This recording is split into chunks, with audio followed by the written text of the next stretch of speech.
आज चलतु बनैबा मुग डाली पूरी सहित बिना पियाज रसुण रे साधा आलू झोल जोटा कि खाइबापी बहुत ही बढ़िया लगी थाए। नमस्कार, मु रश्मि रश्मि यूट्यूब रे आपण समस्त को स्वागत। आशा करुच्ची आपण मानक आज रेसिपीटी निश्चय भल लगे।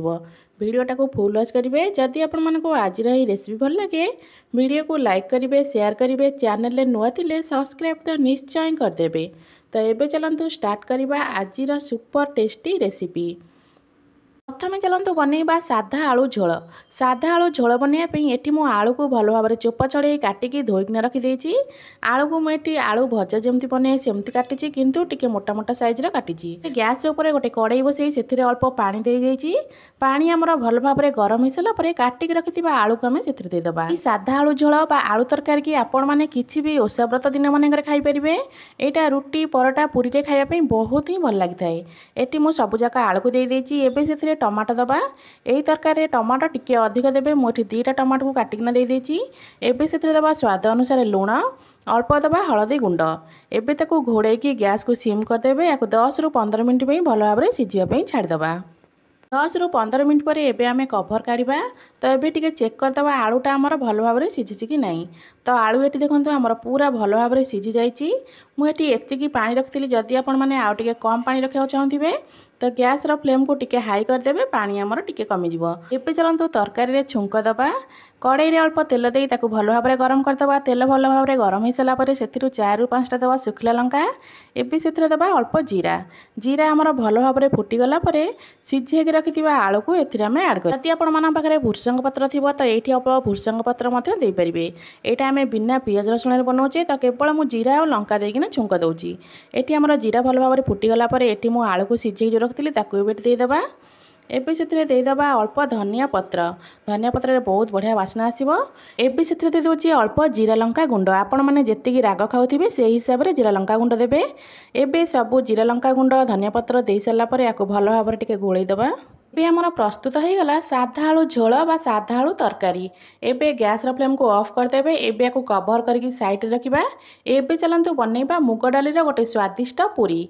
मुग डाली पूरी बनवाई मुझे 1 कप मुग डाली को 2 ରୁ 3 घंटा आगु बतुरेकिना रखिदेली। डाली ये भल भाव बतुरी जाइए। एबे गोटे ग्राइंडर जार रे सबूक डाली को देदेबा। ये टोटाली भी पानी ऐड करेंगे। खाली मुझे डाली दूसरी। डाली जी पानी आसो से भल भाव बाटिदबा। डाली को दे सारा पर या कवर करना पूरा चिकन करके मुझे बाटिकी नहीं आसी। मुझे देखा देखो डाली आमर पूरा चिकन करके बाटी जाइए। जमा भी खदखदड़िया कर बाटे पूरा चिकन करके बाटिदेवे। एबे गोटे बड़ जगह ने जो थे कि चकटियापी टी सुविधा हम से सबूक डाली देदेची। ये मु अटा दूची। अटा ये 1.5 कप नहीं। मेजरमेंट कप्रे मुझे 1.5 कप अटा नहीं। अभी से दबा 4 ରୁ 5 ଚାମଚ भाया सुजी। एबे दबा स्वाद अनुसार लुण, हाफ चामच देती लंका गुंड, हाफ चामच रू कम देती हलदी गुंड, अल्प देती जुआणी। डाइजेशन बहुत ही भल। जुआणी को हाथ में एमती मकचिकिना अल्प दे देती। पानी देकी एमती पूरी बनैले बास्ना बहुत बढ़िया आसे। एबे से दबा अल्प जीरा गुंड, अल्प दबा कस्तूरी मेथी। कस्तूरी मेथी को हाथ में एमती भल भाव चकटी देवे। तापर ताको देवे बिना पानी रे। याकू प्रथमे भल भाव चकटिबे। तापर आमको जेतिकी पानी दरकार हम से हिसाब रे हम पानी दबा। तो ये मुझे बिना पानी रे याकू भल भाव चकड़ी दूची। तो यहाँ मोर बहुत ही सुखिला अच्छी। ये मत पानी ही दरकार हम। तो ये मुझे अल्प अल्प कर पानी देकी यार गोटे सफ्ट डोटे बनईदेवी। आम जमी पूरी परोटा बनैला बेले जमी अटा को चकटू कि अटा को सेमती ही आपण मैंने चकटी देवे। तो ये मुझे अल्प अल्प कर पानी दे दूची।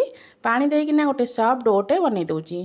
अटा ये देखो मोर पूरा भल भाव चकटी होगलानी। एबे अटा उपरे अल्प तेल देकिना एमती भल भाव चकटी दबा। अटा को भल भाव चकटी सारापर कवर कर देकी 10 मिनिट पे छाड़ीदबा। तो ये अटा तो आमर भल भाव चकटी होगलानी। एबे ताको कवर करके 10 मिनिट पे घोड़ेकिना छाड़ीदबा।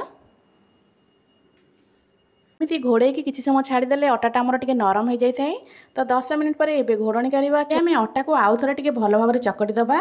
तो अटाटा आमर बहुत ही सफ्ट हो जाए। आपण मैंने नॉर्मल पूरी, आलू पूरी, मसला पूरी बहुत प्रकार पूरी बनई थे। मुग डाली पूरी बनइबे बहुत ही बढ़िया लगी था खावाई। आ बनइबा बहुत ही सहज। ये देखो मुझे छोट छोट गोला कर दूची। अटार जो पूरी बनइबा तापई छोट छोट गोला ये करदेती। मुझे सबूक अटा को छोट छोट गोला बनई दूची। तापर आम पूरी बेलिबा। तो ये देखो सबूक गोला ये बनिकी पूरा रेडी होगलानी। एबे चलतु पूरी बेलिबा। पूरी बेलिया बेलना काठी उपर अल्प टिके तेल दूची। 1 ରୁ 2 ड्रप भाया तेल देकी तेल को टिके चारिआड़ को भल भाव स्प्रेड करदबा। तापर ये आम पूरी बेलिबा। एबे अटार जो गोला बनै रखिथिले ताकू एथिरे दबा। एबे आमे छोट छोट पूरी बेलिबा। पूरी को एटी बेसी मोटा बनैबेनी कि बेसी पतला मध्य बनैबेनी। तो मु देखौछि आपण मानकु देखंतु एमिति ही आपण माने मुग डालीर पूरी बनैबे। ना ही बेसी मोटा बनैबे ना ही बेसी पतला बनैबे। जदि आपण माने एई पूरी को बेसी पतला बनैबे तो पूरीटा बेसी भल भाबरे फुली न थाए। तो आपण माने एमिति ही एई पूरी बनैबे। एटी मु सेम प्रोसेस रे एटी 8 रु 10 टा भलिया पूरी को बनै देथिली तापर जाई मु पूरी छाणीथिली। एबे चलंतु फटाफट 8-10 टा खंडे पूरी बनैदबा तापर आमे पूरी छाणीबा। यदि आपण मानकु आज रही रेसिपी भल लागे वीडियो को लाइक करिवे शेयर करिवे चैनल जदि नुआ अछंती सब्सक्राइब तो निश्चय करदेबे। एबे मु टोटल रे 8 रु 10 टा भलिया पूरी बनै सलानी। एबे गैस ऊपर गोटे कड़ाई बसैकी तेल अल्प देइथिली। तेल एठी हमर पूरा भल भाबरे गरम हे गलानी। एबे सेथिरे आमे गोटी गोटी करी सब पूरी दबा। ये पूरीटा फुलिया टिके टाइम नहीं थाए। 1 ରୁ 2 सेकेंड पर पूरीटा हमर फुलिब। तो ये देखो तेल रे मु पूरी को दे सारा 1 ରୁ 2 सेकेंड पर पूरी हमर धीरे धीरे फुलिबा को आरंभ कला। तो ये पूरी को एपट सेपट करी 1 मिनिट पर्यंत एमती आम छाणीदबा। तो ये सेम प्रोसेस रे चलतु सबुजाक पूरी को आम भल भाव में छाणीदबा। तो देखो ये मोर प्रथम पूरीटा होना पूरा रेडी हो गलानी। एबे चलतु सेम प्रोसेस रे सबुजाक पूरी को आम छाणीदबा। माने ए मुग डाली पूरी आलू तरकारी कौन भी ओषा व्रत दिन मानक बनई पारे।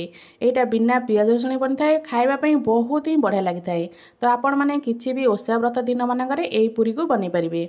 तो ये देखो मोर सेकेंड पूरीटा केते बढ़िया भाव में फुली जाइए। तो ये आमर पूरी तो हो गलानी। एबे पूरी को आम गोटे प्लेट को काढ़िकिना आपण मानकु देखौछि। देखंतु पूरीटा केते फुला फुला पूरा होइछि। एबे सबुजाक पूरी को गोटे प्लेट को काढ़ीदबा। एबे हमर प्रस्तुत हो गला मुग डालीर गोटे टेस्टी पूरी ता सहित खाइबापी साधा आलू झोल बा तरकारी। आशा करुँची आपण मानकु आजिर ही रेसिपीटी निश्चय भल लगी। पुणी आसबि गोटे नुआ रेसिपी नहीं से पर्यंत रहूची। नमस्कार, जय जगन्नाथ।